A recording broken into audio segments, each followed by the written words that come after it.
Erickson is with us now. I didn't know it was possible, Eric, but I talked to some folks after that hearing, Republicans, who really kind of felt a little bit ashamed of their own and felt bad for Mayorkas. Yeah, I thought Congressman Chip Roy from Texas, who's actually a friend of mine, going through the names of the Border Patrol agents who have been killed or harassed or have complained that they're overworked, and documenting all the victims of human trafficking that have been rescued. He actually had individual pictures of the people who've been rescued from human trafficking. Far more appropriate, but then he got overshadowed by his other Republican colleagues there. At this point, though, honestly, I don't know that they care because it's become such a big issue, and the Democrats have so internalized it as things Republicans say, not things voters care about, and they're wrong on that it's still going to hurt them. And by that, you mean that even with a soundbite like this, take a listen, voters won't penalize Republicans? Is anyone organizing an effort, or is it just you'll vote for it? But is there somebody that's actually coordinating an effort right now, either in leadership or elsewhere, to lay the groundwork for his impeachment? Oh, absolutely. It just sounds farcical for the Congress to be talking about impeaching Mayorkas. I don't get what Republicans think they gain from that. Well, I think that they realize they're not going to impeach Joe Biden, and if nothing else, this incentivizes Mayorkas stepping down after November. In fact, I was told by a member of Congress in a closed-door session the other day, he said, if I go away, who are they going to replace me with? Which seems to be his line right now. But given the dissatisfaction of Border Patrol agents in the southern border, I don't think Republicans can really lose on this issue. It really is firing up beyond Republicans, even Hispanic voters who tend to actually not be sympathetic to illegal immigration.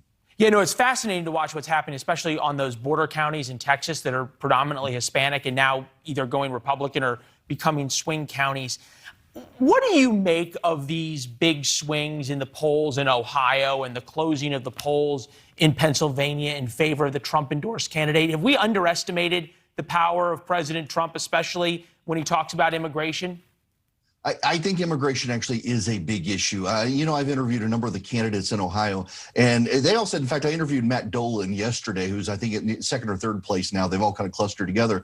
And he said, actually, it is the biggest issue he gets on the campaign trail, unsolicited. He's been talking about what is good for Ohio, and he's kind of having to pivot to the fentanyl message because it has come up so much from voters on the campaign trail. They really care about the issue. We did this last night.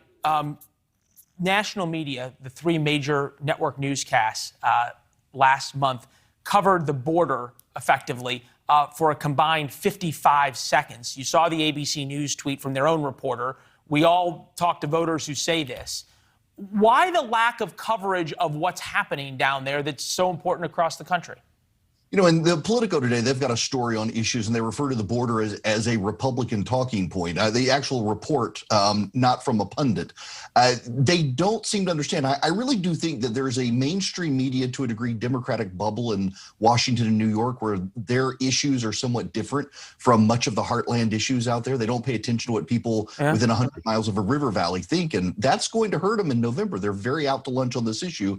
Voters care. Hispanic voters care. Those Democrats along the border, they're becoming Republicans because a lot of them work for the government and are seeing the problem firsthand. I'm thinking about Henry Cuellar, Democrat down there, who knows he's in trouble on this. Yeah, there's no bigger bubble ever created than at the Hilton Hotel for White House Correspondents' Dinner. There is the Hilton Hotel, and then there's the rest of America. I got to get you on this real quick. Madison Cawthorn's pictures, first in lingerie, women's lingerie, now allegedly with a young male staffer with hands in places that typically you don't have people's hands in, at least your staff's hands in. You're not supposed to. Yes, your cousin's hand. Yeah.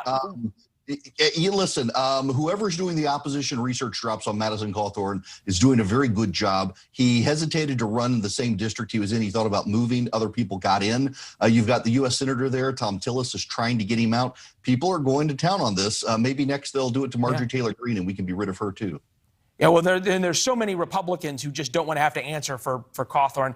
Hey, Eric, it was great seeing you. Have an awesome weekend, and I'm just thinking about whatever you're cooking on the Big Green Egg. I'll look for it on Instagram, all right? It'll be bacon-wrapped shrimp. Oh, might get a knock on the door come Sunday. Thank you, my friend. Good to see you. Right, take care. Thanks for watching. Click the red subscribe button below so you can get more of NewsNation's fact-driven, unbiased coverage.